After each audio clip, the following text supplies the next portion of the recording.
Tonight, millions of Canadians digging out with a massive winter storm on the move.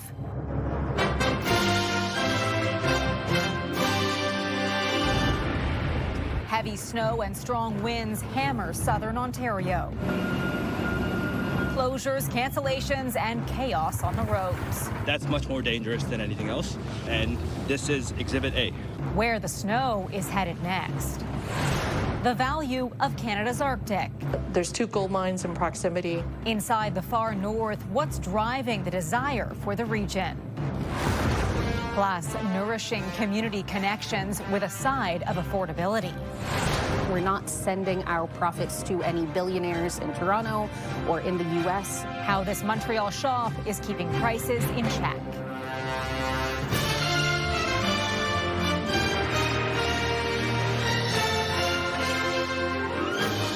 CTV National News with Heather Butts. Good evening. We begin with the massive winter storm hitting southern Ontario and parts of eastern Canada. Millions are under winter storm and snowfall warnings tonight, with some areas bracing for up to 50 centimeters of snow. This time-lapse video from Toronto's Pearson International Airport showing the flurry of activity as crews tried to keep things moving. The storm caused major travel disruptions, with more than 60% of flights canceled this weekend. Just take a look at how big this system really is, with heavy snow, ice, and frigid conditions stretching from the southern U.S. to Canada. And now the largest school board in the country closed tomorrow as this system continues to move east. CTV's Kamal Karmali starts us off. A winter whiteout in Toronto, making shoveling difficult. I hate it. You hate it? Yeah. And driving on some roads nearly impossible. I'm like 5 minutes from home. Bilal Kidwai has been trying to get his rental van out of the snow for over an hour. As soon as I slowed down, my car's heavy, all the momentum stopped, and I started going backwards, and the car sort of like backed into a snow embankment. And now we're here. An endless stream of drivers also contending with low visibility, high winds, and little traction. The highways, you cannot see the lane markings, the highway markings at all. A massive winter storm battering southern Ontario Sunday with more than 50 centimeters of snow expected and winds gusting up to 50 kilometers an hour. That's meant many city-run facilities shut down, bus routes out of service, university campuses closed, and more than half of the flights at Toronto's Pearson Airport canceled. In the last 5 minutes, we found out that our flight was canceled. The airport's plows can't clear the runways fast enough. There's so much snow out here on the airfield that it's constantly moving snow to different places, actively managing in real time. While those clearing the roads were out in full force. We have deployed 1,300 staff, and they are plowing our street. Hey, Troy, good to meet you. Hi there. Troy Glendenning's landscaping company turns into a private snowplow contractor every time a storm hits, and today is no exception. It's quite busy. You got to be a lot of different places. It's pretty challenging to keep up with that. But with this much snow and this much work to be done, there's one problem. We've had the added complication of dealing with salt shortages across the whole province of Ontario. Salt, something Bilal Kidwai could use, but don't worry, we didn't just watch, we stepped in. Until Bilal was finally freed from winter's clutch. We did it! Nice. And among those who can avoid this mess, students, with schools here in Toronto closed tomorrow. Heather. All right, Kamal, thank you. CTV's Kamal Karmali in Toronto. This massive winter storm system stretches into the northeastern U.S. with more than 20 states under winter alerts. Difficult times getting around in the Big Apple, where by late afternoon, more than 22 centimeters of snow had fallen. Plows in constant motion across several states. Ice has also been a massive problem. At least 1 million people are without power. It's been extremely cold for thousands in Montreal who had no power overnight and for much of today. An equipment failure at a power substation caused a major outage in the west end of the city. Right now, when I left, the temperature in my house is 7 degrees. The day began with nearly 15,000 customers in the dark. Emergency warming shelters opened across the city, and police have been going door to door for wellness checks. Hydro-Quebec expects some customers will have to wait until Monday for power to be restored. There is fury and grief across Minneapolis a day after an ICU nurse was shot and killed by Border Patrol agents. U.S. officials say Alex Pretty approached agents armed with a handgun and violently resisted attempts to disarm him. But witness videos appear to show a different sequence of events. An ICE officer can be seen pepper spraying Pretty while he clutches his cell phone. Seconds later, agents wrestle him to the ground. A flurry of shots are heard and he is killed.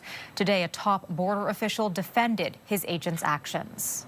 Our Title VIII immigration mission continues unabated here in Minneapolis, despite yesterday's tragedy that was preventable by folks making better choices.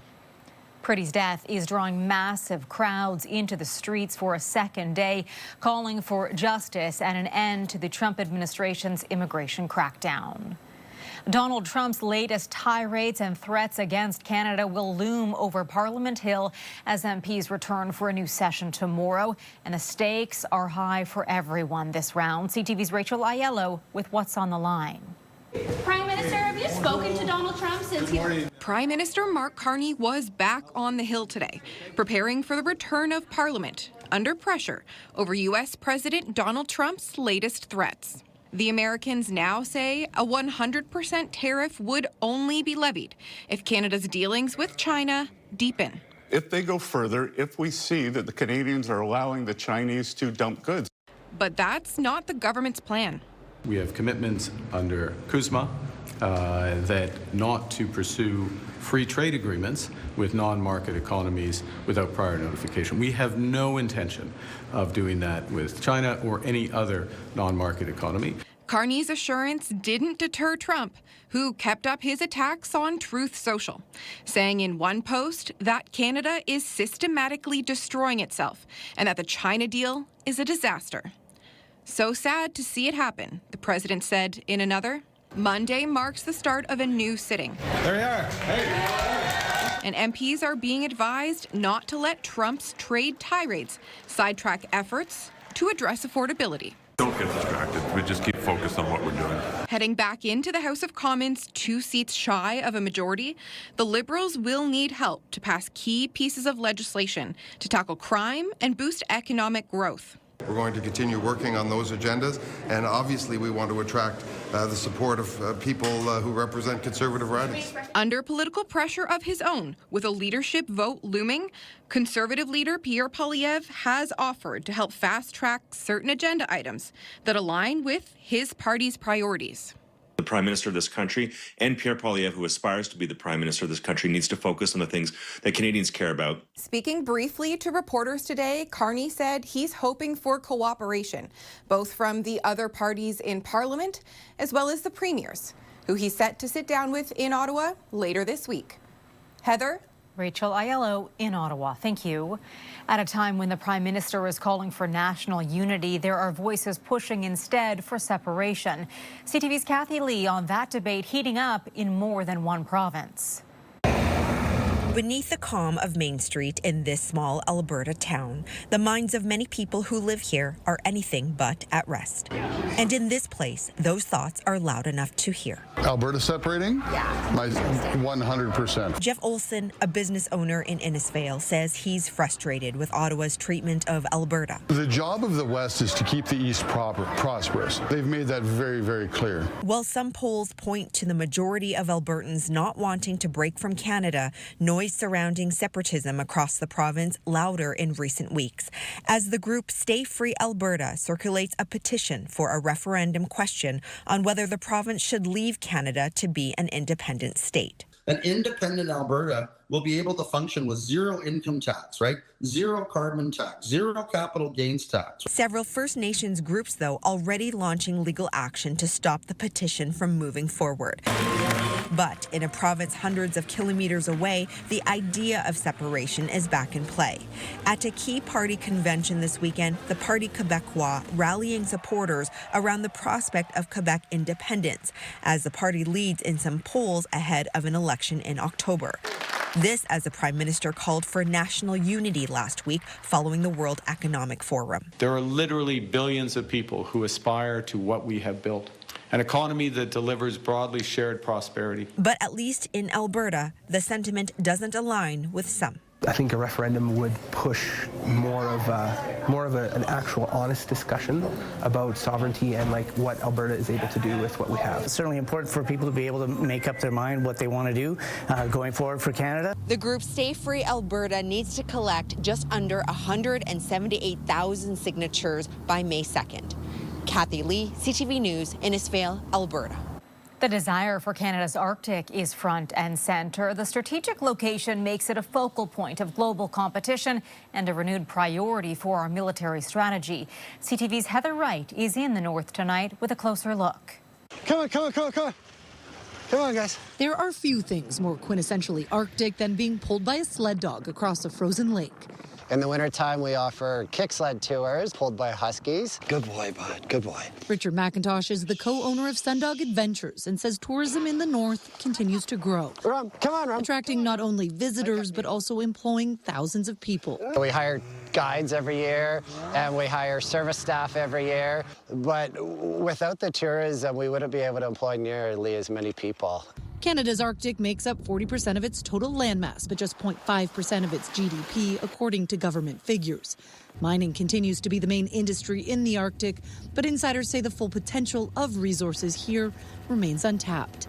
There's 2 gold mines in proximity. Karen Costello is the executive director of the Chamber of Mines and says more government investment is needed in the north, not only to attract private investment, but to beef up security as well. You can't get more present than that. When mining is here, mining employs Northerners. It works with Indigenous businesses, Indigenous development corps. Canada's Arctic economy is quickly changing. Warming seas and increasing global demand for critical minerals and natural gas have intensified competition in this region. Everybody is in this infrastructure race. Brendan Bell is the CEO of West Kitikmeot Resources, an Inuit-owned company spearheading the development of the deep water port and extensive road network, known as the Economic and Security Corridor. It's a massive project with a number of environmental concerns, but if completed, it would connect Nunavut with Canada's highway system in the Northwest Territories. Canada has lagged significantly behind both our adversaries and our allies who are interested in this part of the world. So I think we're left with very, very few options here, but to make some significant investments. Well, Canada has some of the largest reserves of critical minerals, which are used in everything from smartphones to cars. It lags significantly behind countries like China in the ability to process them. It's another area experts say is in need of investment. Heather. CTV's Heather Wright in Yellowknife. Demonstrators gathered in the nation's capital to show support for the ongoing protests in Iran. We want the world to know that people, they are fighting against dictatorship in Iran. Hundreds marched through Ottawa, calling on the federal government to increase sanctions and demand accountability from Tehran. The rally comes as human rights groups continue to report mass arrests and executions of protesters in Iran. There are growing safety concerns within Canadian hospitals, with threats of violence towards healthcare workers and patients becoming more common. CTV's Alison Bamford on how one province is turning to new technology to help protect people on the front lines.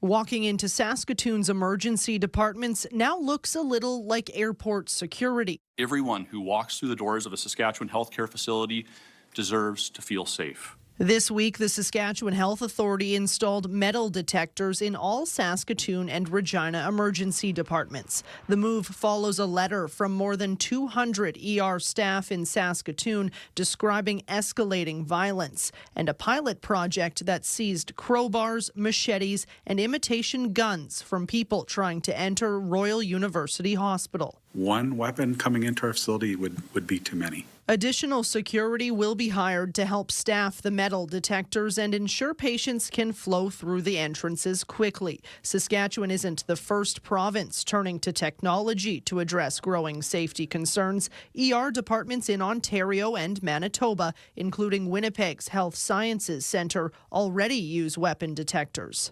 A metal detector is a great start, but it is not the only solution to these problems. A 2025 survey from the Canadian Federation of Nurses Unions found 6 in 10 nurses experienced violence on the job. Healthcare unions say changes to security, staffing, training, and policies are still needed. The fact is that there's chaos everywhere you look in our healthcare system. The government also ordered an independent review of hospital safety and security for the entire province. Saskatchewan's health minister would like to see it done quickly, but gave no timeline for how long it might take. Alison Bamford, CTV News, Saskatoon. Coming up, eyeing an illegal catch. But hopefully that people will stay in line and adhere to these conservation measures. What Nova Scotia is doing to crack down on illegal fishing and recoup millions in lost revenue.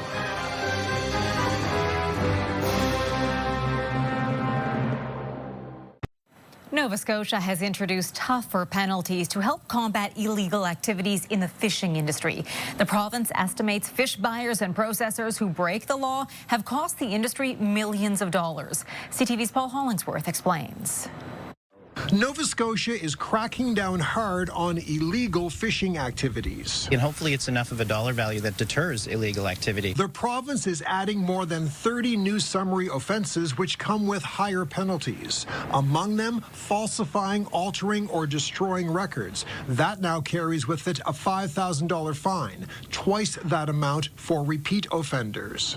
Buying or processing illegally caught fish is a $25,000 fine. A repeat offense will see that doubled to $50,000. I was glad to see the announcement come out because it's one thing to actually hire the inspectors and to put them on the wharves to do the work, and it's the second thing to actually give them the tools to do that job efficiently. Industry leaders are applauding the move after repeated calls for stricter enforcement. We don't want to see anyone charged or apprehended, but hopefully that people will stay in line and adhere to these conservation measures. Nova Scotia's Fisheries and Aquaculture Minister says 30% of lobster catches brought ashore go unreported, which means the province is missing out on $400 million in lost tax revenue. Almost 20,000 Nova Scotians are employed in the industry, so if we could recoup some of that, even some of that $400 million, I think we'd be taking a big step in the right direction. It's the lifeblood of Nova Scotia. It's our #1 industry. So many coastal communities rely on it. The province hopes these hefty fines will provide enforcement officers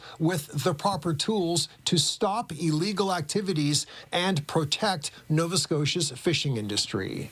Paul Hollingsworth, CTV News, Halifax. Still ahead, revving up auto sales. Why one province is buying more new cars per person than any other across the country.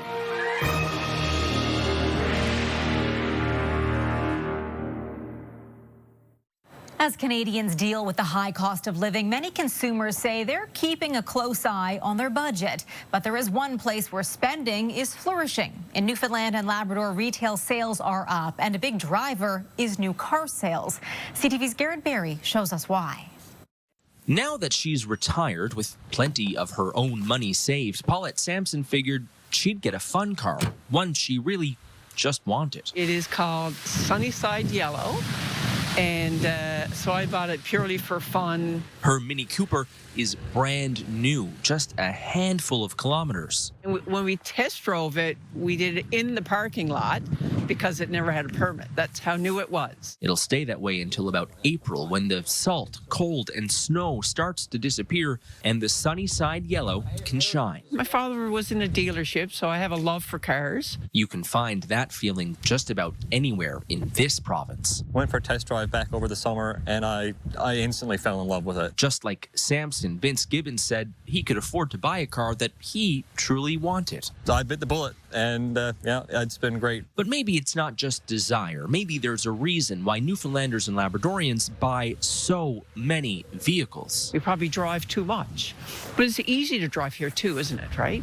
You know, I can go anywhere and not really be held up in traffic. Even one of the province's biggest transit advocates says most families really do need a vehicle of their own. If I and my partner lived on any of the zip routes, the 2, the 1, the 3, or the 10, we would not have a car, period. But our area town, the bus comes once an hour. On a per-person basis, this province has been buying more brand new cars than any other jurisdiction every single month. Take May of last year, where purchasing here was at its highest. A Newfoundlander or Labradorian was twice as likely as someone from British Columbia or the Territories to buy a brand new car. All that spending is adding up, helping to push Newfoundland and Labrador's economy into bigger than expected growth last year. Garrett Berry, CTV News, St. John's. Coming up after the break, how a nonprofit grocer is offering a detour around high food prices while nourishing community connections.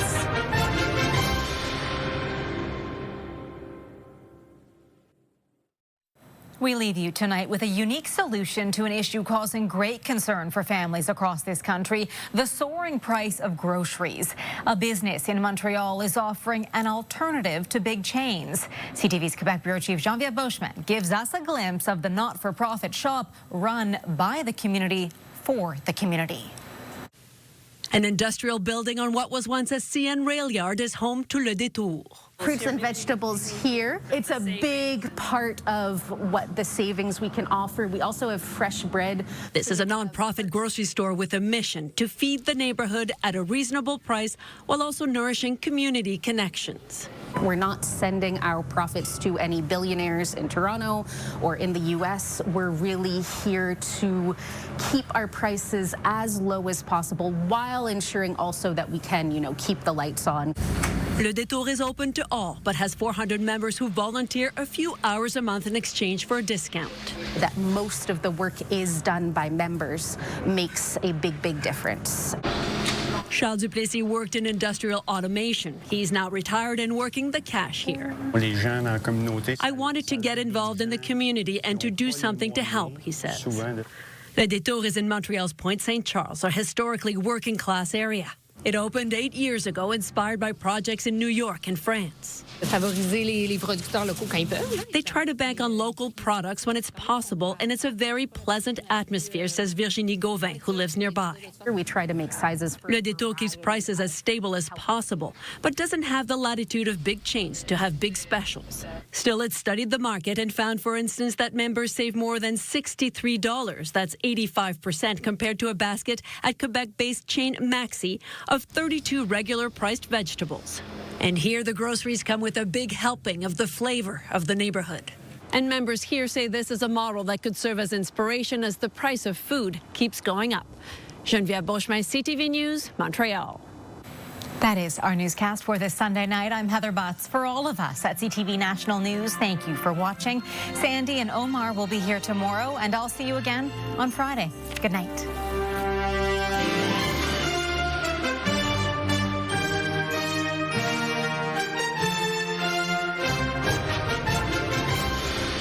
CTV National News, Canada's #1 newscast.